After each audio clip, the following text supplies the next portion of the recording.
is over here on the side, and I just want to say, I know y'all used to hearing Darlene McCoy. It's Darlene Jackson now. Sorry, Miss Jackson. ATL. Listen, I'm very excited to see so many of us that are serious about our health. If you're serious about your health, that means you're serious about your life and you're serious about your existence. So God bless you for being here. We are going into a part of this panel. We're going to bring up a panel that I feel like is one of the most important panels on this lineup.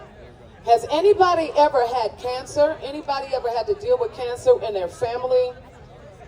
It is rampant. And I'm going to tell you, in my family, it is very, very rampant. And I am excited about this panel because there's some very, very good information that you're going to find out that sometimes you can't find out in the doctor's office. Sometimes you can't read about this information you're going to receive, on Google. You can't see it even on the internet. So I am excited to introduce this cancer prevention and the danger of artificial sweeteners is what they're going to talk about, and then back to school nutrition for kids. We have Dr. Reginald Mason, Ethel Richards, and Dr. Jennifer Rooks. I'm going to tell you about each one of them as they come and approach the stage. Ms. Ethel Richardson, she's going to be talking about back to school nutrition. She's also known as the plant-based Nutritionista. Can't wait to hear about this. She is the founder of and the chief inspiration officer of iEatMorePlants. I eat more plants. I do too, though. I've been eating plants for 12 years. And she's the creator of the In Kitchen, Out the Plant. In the Kitchen with the Plant-Based Nutritionista podcast. Listen, I'm telling you, when I tell y'all I need my reading glasses, sunglasses and reading glasses ain't the same thing. But they exist to inspire you with practical tools and tips and information to take your health back one meal at a time by eating more plants and moving your body. Ethel believes in this so much that she trademarked the simple equation: gut health plus movement equals mental health, to help you to remember the interconnectedness and the importance of food movement on how we think and move through all of the spaces that we call community and the way that we do life. So I want you all to welcome to the panel Ms. Ethel Richards. Also, come on, Ethel, honey. I can't wait to hear from you. My name is Ethel Richards. I'm also known as the plant-based Nutritionista, and I want to talk to you today about your children, what they're eating, and nutrition.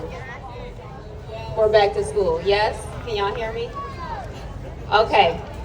All right, so I want to start this out by saying I want to focus on artificial food dyes and what that does to our kids' behavior, and talk to you about some of the things that they can eat in place of that still gives them that same joy and excitement. So if you pay attention to what's on the nutrition label, there are certain dyes listed like red 40, yellow 5, yellow 6, blue 1, and green 3.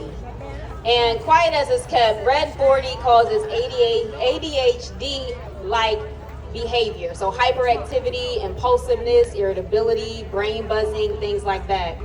And after your child consumes that red 40, that stays in their system for about 1 to 2 days. When we talk about green 3, our children will experience things like mania, hyperactivity, and feelings of a high or a euphoria, so they can't calm down. And that's very similar to bipolar disorder, and that lasts about 12 hours. For blue 1, you can expect to see your child being moody, fatigued, and also irritable, and that lasts about 24 hours. And then when we talk about yellow 5 and yellow 6, You can expect to see anxiety, aggravation, aggression, defiance, and violent outbursts, as well as suicidal thoughts. And this is similar to what we call oppositional defiant disorder or conduct disorder, and that stays in their system for about 5 days. And so my concern is that we are feeding our children processed food, whether it's Takis or Doritos or anything else that they're eating, candy. Some of these things are even in our skincare products.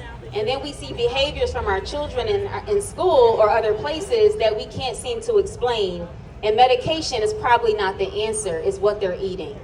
So I propose to you, if you don't know what's causing their behavior, remove that from their diet for 2 weeks.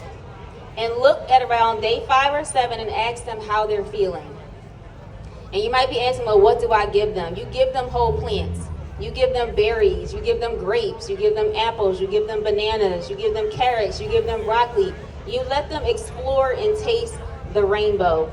And I invite you to join them in that journey so that they're not alone. And ask them to describe specifically what they are feeling. Because it may not be in terms that you are used to hearing, but as a child, they may say, I don't know, I just feel weird.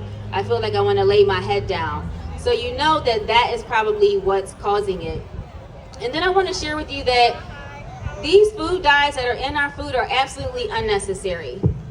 Our international partners have banned these food dyes in their food because they know and they see the research that it can be harmful to our health, not only as adults, but also as children.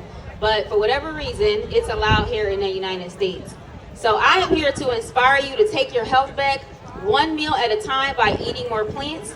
And plants consist of fruits, vegetables, beans, legumes, herbs, spices, nuts, and seeds. Those are all the options you have that you can give your children so that they can thrive from the inside out. And if you want to learn more, I'm holding a free mini nutrition masterclass on Friday, August 18th. You can go to my website, iEatMorePlants.com, and register, and we will see you there. Thank you.